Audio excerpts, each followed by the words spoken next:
미하엘 엔데 지음 모모. 시간을 훔치는 도둑과 그 도둑이 훔쳐간 시간을 찾아주는 한 소녀에 대한 이상한 이야기.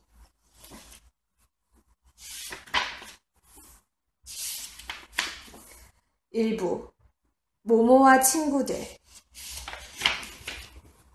제1장 어느 커다란 도시와 작은 소녀.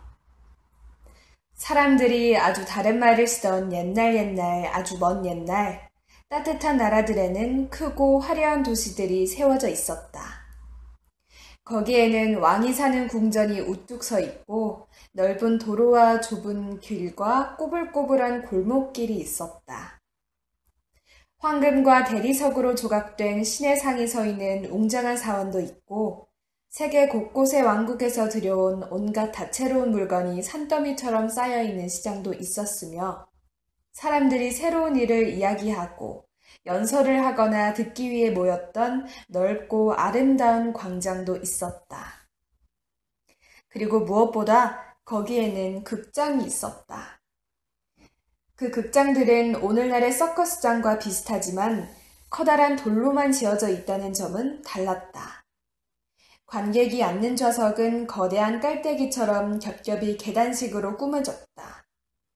위에서 내려다보면 이 극장들은 둥그런 원 모양도 있고 갸름한 타원형 모양도 있고 커다란 반원 모양도 있었다. 사람들은 이 극장을 원형 극장이라 불렀다.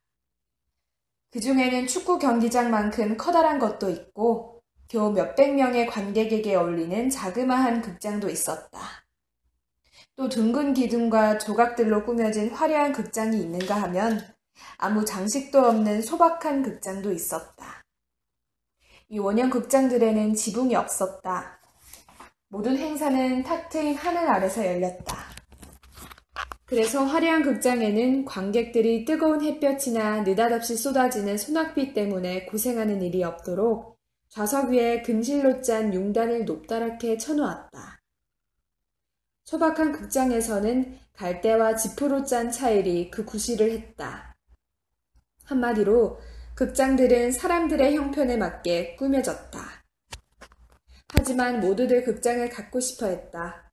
그들은 하나같이 모두 열정적인 청중이요, 관객이었기 때문이다. 그들은 무대에서 그려지는 감동적인 이야기나 우스운 이야기에 귀를 기울일 때면 무대에서 벌어지는 삶이 자신들의 일상의 삶보다 더 현실 같다는 묘한 느낌을 갖곤 했다. 그들은 이러한 또 다른 현실에 귀 기울기를 좋아했다. 그 후로 수천 년의 세월이 흘렀다. 옛날의 커다란 도시들은 몰락했고 사원과 궁전들은 무너져 버렸다. 비바람과 추위와 뜨거운 햇볕으로 돌덩이들은 깎이고 구멍이 뚫렸다. 커다란 극장들도 세월의 풍파에 시달려 폐허만이 남았다. 여기저기 어지럽게 금이 간 담벽 틈새에는 지금은 며칠을 만이 잠든 대지의 숨결처럼 들리는 단조로운 노래를 부르고 있다. 하지만 이 커다란 옛 도시 가운데에는 오늘날까지 커다란 대도시로 남아있는 곳이 몇 군데 있다. 물론 그 안의 삶은 아주 딴판이 되었다. 사람들은 자동차와 전철을 타고 다니고 전화와 전등을 쓴다. 하지만 새 건물들 사이에는 아직도 군데군데 둥근 기둥들, 성문, 무너진 단무퉁이 한 자락, 저 옛날의 원형 극장터가 남아있다. 바로 그런 도시에서 모모의 이야기는 시작된다. 이 커다란 도시의 남쪽 끝머리, 밭이 시작되고 갈수록 누추해져가는 오두막집들이 있는 곳. 빽빽한 소나무 숲에는 무너진 작은 원형 극장이 숨어 있었다. 그곳은 저 옛날에도 화려한 극장은 아니었다. 말하자면 가난한 사람들을 위한 극장이었다. 우리가 사는 시대에 곧 모모의 이야기가 시작되는 그쯤에 이 폐허는 거의 잊혀져 있었다. 몇 안 되는 고고학 교수들이 이곳을 알고는 있었지만 더 연구할 것이 남아있지 않았기 때문에 그들 역시 이 폐허에 관심을 갖지 않았다. 게다가 그곳은 그 대도시에 있는 다른 유적지와 견줄 만한 대단한 유적지도 못 되었다. 그래서 어쩌다 관광객 몇 사람이 길을 잘못 들어 그곳에 와서는 잡초가 무성한 좌석들 사이를 오르내리고 소란을 떨다가 기념사진을 찍고 다시 가버리는 것이 고작이었다. 그러고 나면 이 원형 석조 극장터에는 다시 고요함이 깃들이고 여치들은 잠시 중단했던 똑같은 은의 끝없는 노래를 계속하는 것이었다. 이 묘한 원형 극장터를 알고 있는 사람은 가까운 이웃마을 사람들 뿐이었다. 그들은 이곳에 염소를 풀어놓아 풀을 뜯겼고 아이들은 가운데 둥근 마당에서 공놀이를 했다. 밤이 되면 간혹 사랑하는 여인들이 찾아오기도 했다. 그러던 어느 날 마을 사람들 사이에 요즘 들어 누군가가 극장터에 살고 있다는 소문이 돌았다.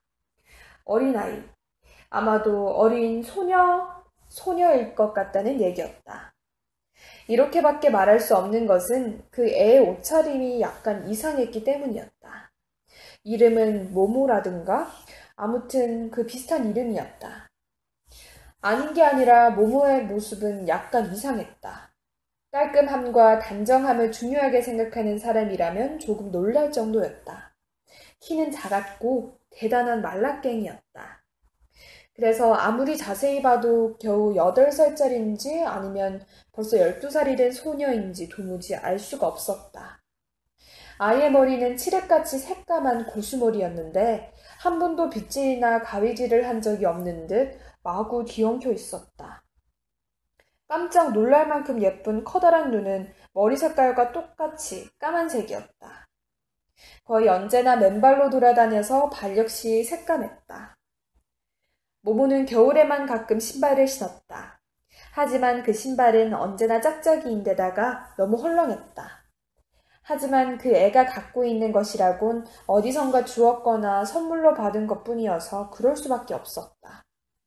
색색까지 알록달록한 천을 이어붙여 만든 치마는 복사뼈까지 치렁치렁 내려왔다. 모모는 그 위에 다 낡아빠진 헐렁한 남자 옷을 걸치고 있었다. 기다란 소매는 손목까지 걷어 올렸다. 하지만 소매를 잘라낼 생각은 없었다. 앞으로 키가 더 커질 것을 미리 계산했기 때문이다. 게다가 또 언제 그렇게 주머니가 많이 달린 멋있고도 실용적인 옷을 얻을 수 있겠는가? 잡초가 무성하게 자란 극장터의 무대 밑에는 반쯤 무너져 내린 방이 몇 개 있었다. 그 방들은 바깥 벽에 난 구멍으로 드나들 수 있었다. 모모는 이곳을 집처럼 꾸며놓았다. 어느 날 점심 무렵에 근처에 사는 몇몇 아저씨와 아주머니가 모모를 찾아와 이것저것 캐물었다. 모모는 내쫓길까봐 걱정이 되어 마주서서 불안한 눈빛으로 그들을 쳐다보았다. 하지만 모모는 곧 그들이 친절한 사람들이라는 것을 알게 되었다. 그들 역시 가난하고 삶이 무엇인지를 알고 있는 사람들이었던 것이다. 한 남자가 물었다. 그래, 여기가 마음에 드니? 모모는 대답했다. 네. 그러면 여기서 계속 살 작정이니? 네, 그러고 싶어요. 하지만 널 기다리는 사람이 있을 텐데? 없어요. 내 말은 집으로 돌아가야 하지 않느냔 말이다. 모모는 자신 있는 목소리로 얼른 대답했다. 여기가 제 집이에요. 꼬마야, 그럼 넌 어디서 온 거니? 모모는 손으로 어딘가 저 먼 곳을 가리키는 막연한 흉내를 내보였다. 남자는 계속해서 캐물었다. 부모님은 어떤 분이시니? 모모는 어쩔 줄 모르고 그 남자와 다른 사람들을 물끄러미 바라보다가 어깨를 약간 으쓱했다. 마을 사람들은 서로 눈짓을 주고받으며 한숨을 쉬었다. 남자는 말을 이었다. 겁낼 것 없다. 널 쫓아내려는 게 아니니까. 우린 널 돕고 싶단다. 모모는 말없이 고개를 끄덕였지만 완전히 믿을 순 없다는 눈치였다. 네 이름이 모모라던데. 맞니? 네. 아주 예쁜 이름이구나. 하지만 처음 들어보는 이름이야. 누가 지어주셨지? 저요. 내가 네 이름을 지었다고? 네. 그럼 생일이 언젠데? 모모는 한참 생각하더니 대답했다. 제가 기억하기론 저는 언제나 있었던 것 같아요. 친척 아주머니나 아저씨나 할머니도 없니? 도대체 네가 찾아갈 만한 가족이 하나도 없단 말이야? 모모는 남자를 말끄러미 바라보기만 하고 한동안 아무 말도 하지 않았다. 그러더니 다 기어들어가는 목소리로 말했다. 여기가 제 집이에요. 남자는 말했다. 그래, 하지만 넌 아직 어린애잖니. 대체 몇 살이지? 모모는 머뭇거리며 대답했다. 100살이요. 마을 사람들은 모모가 장난을 치고 있다고 생각하고 웃음을 터뜨렸다. 자, 장난하지 말고 몇 살이지? 모모는 조금 더 자신 없는 목소리로 대답했다. 102살이요. 한참 후에야 사람들은 모모가 어쩌다 주워들은 숫자가 몇 개 되지 않는 데다가 세마기를 배운 적도 없어서 숫자가 무엇을 뜻하는지 모른다는 것을 알게 되었다. 남자는 다른 사람들과 의논하고 나서 말했다. 자, 내 말을 들어봐. 내가 여기 살고 있다고 경찰에 신고하면 어떨까? 그러면 넌 고아원에 가게 될 테고 거기서 먹을 것과 잠자리를 얻게 될 거야. 세마기, 읽기, 쓰기랑 또 더 많은 걸 배울 수도 있을 텐데. 어떻게 생각하니? 응? 모모는 깜짝 놀라 남자를 쳐다보더니 입속말로 말했다. 아니요, 그런 데는 가지 않겠어요. 전에 한번 가본 적이 있어요. 그곳엔 다른 아이들도 있었어요. 창문에는 창살이 있고 매일 매를 맞았어요. 정말 억울하게 맞았어요. 전 밤에 담을 넘어 도망쳤어요. 다시는 가고 싶지 않아요. 한 노인이 고개를 끄덕이며 말했다. 그랬구나. 다른 사람들도 알아듣겠다는 듯이 고개를 끄덕였다. 한 부인이 말했다. 그래, 그럼 좋아. 하지만 넌 어리잖니. 널 돌봐주는 사람이 있어야 해. 모모는 안심하며 대답했다. 제가 돌보죠. 정말 네가 할 수 있어? 모모는 한동안 잠자코 있다가 작은 소리로 말했다. 전 필요한 게 많지 않아요. 마을 사람들은 다시 한번 눈짓을 주고받고 한숨을 쉬고는 고개를 끄덕였다. 처음 말을 걸었던 남자가 다시 입을 열었다. 예, 모모야. 우리 생각엔 네가 우리들 중 한 사람 집에서 살면 좋을 것 같구나. 사실 우리도 널찍한 집에서 살고 있진 않아. 집집마다 대개는 먹여 살릴 애들이 잔뜩 있고. 하지만 아이가 하나쯤 더 있어도 상관없다고 생각한다. 네 생각은 어떠니? 모모는 처음으로 빙그레 미소를 지으며 대답했다. 고맙습니다. 정말 고마워요. 하지만 절 그냥 여기에 살게 해주시면 안 될까요? 사람들은 오랫동안 의논하고 결국 그렇게 하기로 했다. 여기서도 모모가 그들 중 한 사람 집에서 사는 것 못지않게 잘 살 수 있다고 생각했기 때문이었다. 그들은 모두 함께 모모를 보살피기로 했다.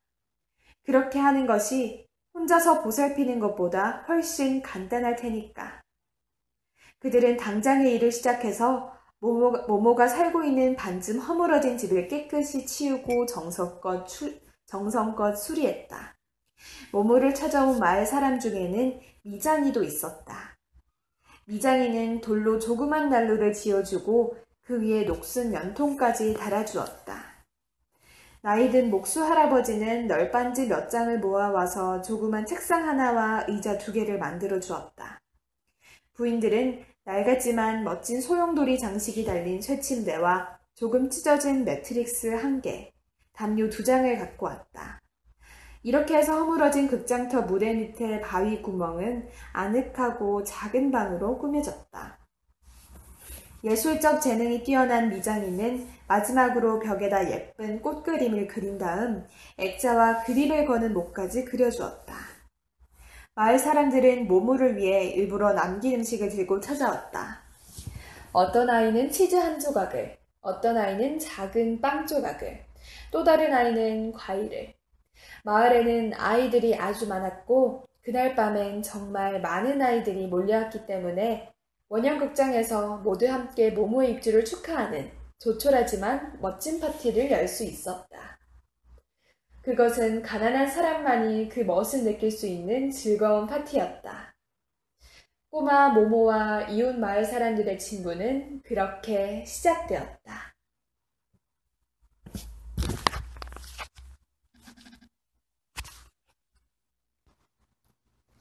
제2장 뛰어난 재능과 아주 평범한 싸움. 그때부터 모모의 형편은 좋아졌다.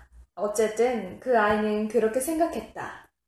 사정에 따라 마을 사람들의 여우에 따라 넘칠 때도 있고 부족할 때도 있었지만 아무튼 언제나 먹을 것이 있었다. 집이 있고 침대가 있고 쌀쌀한 날씨에는 난로에 불도 뗄 수 있었다. 하지만 무엇보다도 좋은 친구들이 많이 생긴 것이 가장 좋았다. 그렇게 친절한 사람들을 만난 것은 모모에게는 정말 행운이라고 생각할 수도 있을 것이다. 하긴 모모도 그렇게 생각했다. 하지만 얼마 안 가서 마을 사람들 역시 모모를 만난 것이 커다란 행운이라는 것을 깨닫게 되었다. 모모는 그들에게 꼭 필요한 존재가 되었다. 전에 그 아이 역시 어떻게 지낼 수 있었는지 의아할 정도였다. 이 작은 소녀가 그들 곁에 머무는 기간이 길어질수록 소녀는 더욱더 필요한 존재가 되었다. 마을 사람들은 아이가 어느 날 갑자기 떠나버리지 않을까 걱정하기에 이르렀다. 이렇게 해서 모모의 집에는 손님이 끊이지 않게 되었다. 모모 곁에는 언제나 누군가가 앉아 열심히 이야기를 하고 있었다. 모모가 필요하지만 직접 찾아올 수 없는 사람은 모모를 부르러 사람을 보냈다. 아직 모모가 필요하다는 것을 느끼지 못하는 사람이 있으면 마을 사람들은 이렇게 말했다. 아무튼 모모에게 가보게. 아무튼 모모에게 가보게. 이 말은 인근 마을 사람들이 의뢰하는 일상어가 되어버렸다. 사람들은 하시는 일이 모두 잘 되길 빕니다. 맛있게 드세요. 하느님만이 아실 일이지 같은 말을 하듯이 무슨 일이 생기면 이렇게 말하는 것이었다. 아무튼 모모에게 가보게. 도대체 왜 그랬을까? 모모가 누구에게나 좋은 충고를 해줄 수 있을 만큼 똑똑하기 때문에, 위로를 받고 싶어하는 사람에게 꼭 맞는 말을 해줄 수 있기 때문에, 현명하고 공정한 판단을 내릴 줄 알았기 때문에, 그 어느 것도 아니었다. 모모는 이 세상 모든 아이가 그렇듯이 그런 일을 잘 하지 못했다. 그렇다면 모모가 사람들을 즐겁게 해주는 어떤 재주를 가지고 있었던 걸까? 이를테면 노래를 잘한다든지, 악기를 다룰 줄 안다든지, 혹시 서커스단에 있었던 적이 있어서 춤을 추거나 고개를 할 줄 알았던 것일까? 그것도 아니었다. 그렇다면 모모가 마술을 부를 줄 알았던 것은 아닐까? 모든 근심과 어려움을 단번에 잊게 해주는 비밀스러운 주문을 알고 있었던 것은 아닐까? 손금을 보는 재주가 있거나 아니면 앞날을 내다보는 그 비슷한 어떤 능력이 있었던 것은 아닐까? 그것도 아니었다. 하지만 꼬마 모모는 그 누구도 따라갈 수 없는 재주를 갖고 있었다. 그것은 바로 다른 사람의 말을 들어주는 재주였다. 그게 무슨 특별한 재주람? 남의 말을 잘 듣는 건 누구나 할 수 있지. 이렇게 생각하는 독자도 많으리라. 하지만 그 생각은 틀린 것이다. 진정으로 귀를 기울여 다른 사람의 말을 들어줄 줄 아는 사람은 아주 드물다. 더욱이 모모만큼 남의 말을 잘 들어줄 줄 아는 사람도 없었다. 모모는 어리석은 사람이 갑자기 아주 사려 깊은 생각을 할 수 있게끔 귀 기울여 들을 줄 알았다. 상대방이 그런 생각을 하게끔 무슨 말이나 질문을 해서가 아니었다. 모모는 가만히 앉아서 따뜻한 관심을 갖고 온 마음으로 상대방의 이야기를 들었을 뿐이다.